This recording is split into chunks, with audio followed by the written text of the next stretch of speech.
right. Anybody in relationships? Yeah. Yeah? Any, by applause, let's hear it. Okay. And what about any of those applaud, married? In relationships? Yeah? Happy? By applause? It's dwindling off here. Anyway, I used to be married. Not anymore. But Charlie Sheen has been in the news. He's been in the news. He, I guess over the holidays, had a little problem with domestic violence during the Christmas holiday. And, you know, they're going to be looking at, you know, what kind of sentence and, you know, time he'll be doing. And, you know, the story about Tiger Woods' wife and, you know, kind of what she did with his 9-iron over his head. Anyway, they're talking about Tiger Woods' wife and Charlie Sheen maybe collaborating and doing a TV series, reality show. They're going to call it Marital Bliss. Thank you. Okay, guys, we do these rituals that are just uniquely male-oriented. I call it like the testosterone handshake.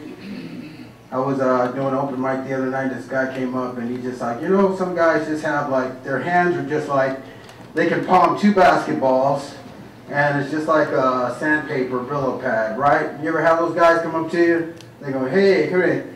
And they grab your hand, right? And then for some reason it turns into this battle, right? This testosterone thing, right? Just kind of kicks in. And what happens? You know, you feel it like kind of closing in like a meat grinder, like a garbage compactor.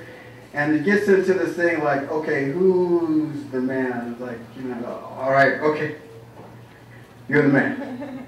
Somebody lets open with that squeeze, you know, eventually. And the other guy, right? Am I lying about this, guys? Yeah. Yeah, I think that's why they invented the pound, you know. The pound, they think it started with Obama and everything, but it didn't. You know, this lady did it with me one time, you know. It's just, you know, you kind of, but then that testosterone thing kind of kicks in too, and guys want to get like, you know, they don't want to just touch you with their fist, right? They want to like turn it into a punch. You know, I've had guys do that. They're like, you know, they want to say, you know, like, okay, look, guy, lighten up. Like, things we do as men. Thank you. Well, somebody got it down there. Good hearing. Ladies, you all are incredible. You have these skills that I can't imagine having. I film my show. I do street comedy, and frequently I'm at a light that's about to change. And you women are dressed up. It's usually Saturday night, and you got these heels on. How do y'all walk in those heels? It's incredible. It's incredible.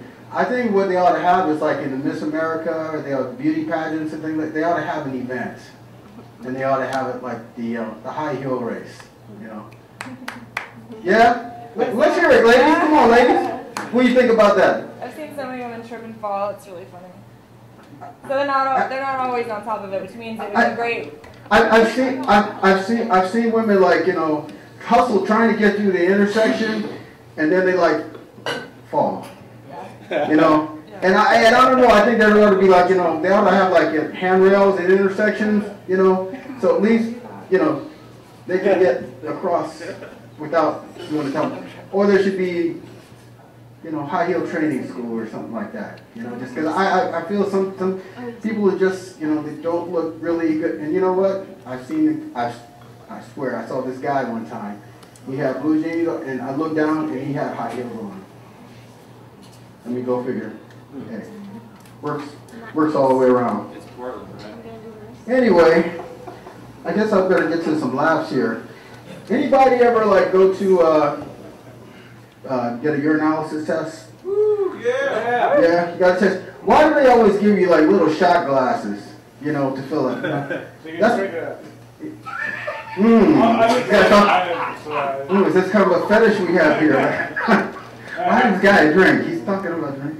Anyway, yeah, but they give you a little bit of guys. You know, I took one the other just this past week, you know, and she gave me these little glasses. She says, "Okay, you know, just you know, nurse, hurry up! I need another glass, quick!" You know, just like, I do temp job. Anybody ever temp? Temp jobs? Yeah, it's been part of the coal economy and everything like that. It's hard to. I think temp jobs were invented for people. I think it lowers the rate of people going postal. Because let me tell you, if you ever work with someone that does something just like gross or gets on your nerves, you're not stuck with them forever, right? Before that, people were stuck with people and they go postal. I worked with this guy one time. He would always like, he'd make this sound, honestly, yeah. And then I'd hear a big gulp, big swallow. This other guy I worked with, he had, he couldn't understand why he got kicked out of culinary school. Here's what I would watch him do on a daily basis. He would do it when the boss was in, he would pick his nose and he would bite his fingernails. Yeah, I know, gross. It's just like, I would be like, yeah, he didn't wonder why he didn't get the color. Anyway, and I think that's a good thing, temp job. So I'm glad it was just temp assignments and I wasn't stuck. Because if it was a long-term thing, you can understand why people would go postal. Be too much. Anyway, you couldn't tell by the weather today, but summertime is a week or two away. Happy about that? Yeah. A little bit? Hopefully. Why is it during summertime, we clap and we stomp? At least I do. I clap because they're little fruit flies. I'm clapping to kill, right? And why do fruit flies look like they've been eating marijuana brownies or something? They just got this really weird kind of way that they fly. And they munch up all your food. God, just got me clapping.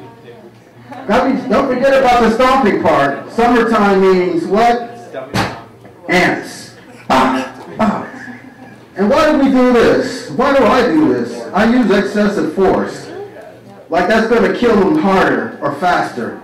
Or, I get insane. I lose my mind. In fact, I thought one time that if I would kill, some ants, that I would leave them there, it would be a deterrent, so they would go back and they would tell the rest, hey, stay away from David's place. He'll smash you. No. They get pissed off and they go back and they get more and they get revenge and they come back on you. True story. I fell asleep with a Snicker bar in my hand on the floor. I woke up and I was just covered in ants. They were eating the Snicker bar too, but they were eating me too. I don't know which tastes better. So anyway, I'm gonna close with this. True story happened today. I don't have a gym membership. My gym membership lapsed because of the cold economy. So I go to the local track to try to stay in shape a little bit. And so today, after I finished running, I felt good about myself. I felt good, right?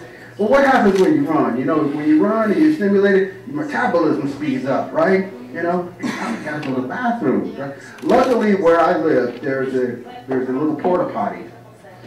So I went over there to the porta potty, boom, closed the door, locked it, and I started doing what I had to do, and then all of a sudden, once I'm into it, I look over to my left, and I see this wasp. It's just like, and I'm scared of stingers. I'm telling you, I've been stung before. But what do you do? You're in that situation, you're in the middle of doing your business, and you got a wasp there that's like coming up on you. I'm a guy, so I can't cut my stuff off. Like, I don't know, women, I think you can cut yours off. I was stuck. So I was trying to pee faster. I tried to pee as fast as I could. And then when I was done, my private part just kind of went into like a propeller mode to protect it so it wouldn't get stung. Okay, that's how I'm closing. I'm David. Thank you for listening.